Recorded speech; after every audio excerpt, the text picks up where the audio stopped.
Hello friends, welcome to Kalai kitchen. இப்போ நம்ம எண்ணெய் கத்திரிக்காய் குழம்பு எப்படி செய்யுதுன்னு பார்க்கலாம் வாங்க. ஒரு கடாயை வச்சு 100 கிராம் நல்லெண்ணெய் ஊற்றிக்கோங்க. நல்லெண்ணெய் ஊற்றிட்டு நான் நாட்டு கத்திரிக்காய் எடுத்து கட் பண்ணி அதை வச்சுருக்கேன்.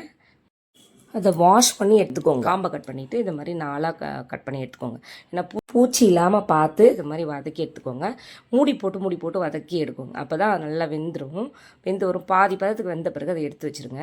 எடுத்து வச்சுட்டு அதே வானல்லையே நம்ம இப்போ மிளகு, சீரகம், சோம்பு, ஒரு துண்டு இஞ்சி, 4 பல் பூண்டு எல்லாம் போட்டு வதக்கிடுங்க. வதக்கிட்டு நான் பெரிய வெங்காயம் தான் போட போகிறேன். நீங்கள் உங்களுக்கு சின்ன வெங்காயம் இருந்தாலும் அதையே சேர்த்துக்கலாம். சூப்பராக இருக்கும். சின்ன வெங்காயம் இருந்தால் நான் என் வீட்டில் பெரிய வெங்காயம் தான் இருந்தால் அதை சேர்த்துக்கிறேன். 2 வெங்காயம் சேர்த்துட்டு 2 பெரிய தக்காளி போட்டு நல்லா வதக்கி எடுத்துக்கோங்க.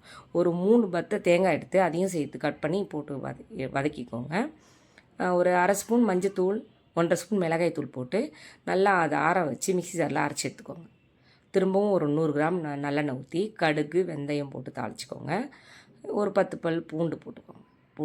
பூண்டு போட்டதும் நல்லா வதக்கி எடுத்துக்கோங்க. நல்லா அது வதங்கணும். அந்த அரோமா நல்லா ஃப்ரை ஆனதான் அது நல்லா அந்த வாசனை வரும்.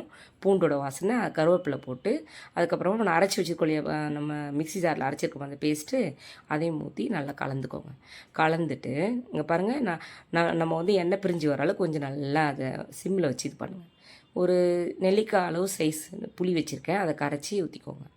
அதை கலந்து விட்டுங்க. நல்லா கலந்து விட்டுட்டு அதுக்கு தேவையான உப்பு சேர்த்துக்கோங்க. நான் உப்பு ஒரு ஸ்பூன் உப்பு சேர்த்துருக்கேன். அதுக்கப்புறம் கத்திரிக்காயை போட்டு நல்லா கலந்துக்கோங்க. கத்திரிக்காய் நமக்கு பாதி பதம் ஏற்கனவே வெந்திருக்கிறதுனால மீதி பதம் இப்போ நம்ம போட்டு வதக்கி இந்த குழம்போடு சேர்க்கும்போது நல்லாவே வெந்து வந்துடும். அதுக்கப்புறம் ஒரு டம்ளர் தண்ணி சேர்த்துக்கோங்க. தண்ணி சேர்த்து சிம்மில் வச்சு நல்லா மூடி வேக வைங்க. ஏன்னா அது சிம்மில் இருந்தால் தான் அடி பிடிக்காமல் இருக்கும். ஏன்னா தேங்காயெல்லாம் சேர்த்துருக்கணும் இல்லையா, அதனால் மூடி போட்டு சிம்மில் வச்சு நல்லா ஒரு 10 நிமிஷம் நல்லா வேக விடுங்க. நல்லா வெந்து எண்ணெய் பிரிஞ்சு வரும். ரொம்ப ரொம்ப நல்லாயிருக்கும். இந்த மாதிரி நீங்களும் வீட்டில் ட்ரை பண்ணி பாருங்கள். சாதம், சப்பாத்தி எதுக்கு வேணாலும் சைட் டிஷ்ஷாக வச்சு சாப்பிட்லாம். தயிர் சாதம் எதுக்கும். ஏன்னா நம்ம கத்திரிக்காய் சேர்த்துக்கோம் இல்லையா, ரொம்ப ரொம்ப டேஸ்டியாக இருக்கும். நீங்கள் ஒரு நாள் வீட்டில் ட்ரை பண்ணி பாருங்கள். எப்படி இருக்குன்னு கமெண்ட்டில் சொல்லுங்கள். சப்ஸ்கிரைப் பண்ணுங்கள், ஷேர் பண்ணுங்கள். பாய்.